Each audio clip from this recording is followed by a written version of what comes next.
আসসালামু আলাইকুম। কেমন আছেন আপনারা? আশা করি সবাই ভালো আছেন। আমিও আপনাদের দোয়ায় ভালো আছি। যাই হোক, আমি ফারুক আপনাদের মাঝে এসেছি। আপনারা আমার জন্য দোয়া রাখবেন, আমিও আপনাদের জন্য দোয়া রাখবো।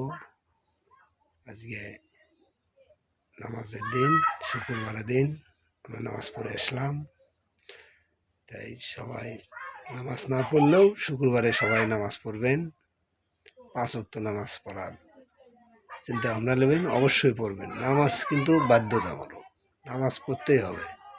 ঠিক আছে, আমি এর কথা বেশি বাড়াতে চাচ্ছি না। যাই হোক, সবাই নামাজ পড়বেন। সবার জন্য আমি দোয়া করব, আপনারাও আমার জন্য দোয়া করবেন। ঠিক আছে, আল্লাহ হাফেজ। আসসালামু আলাইকুম।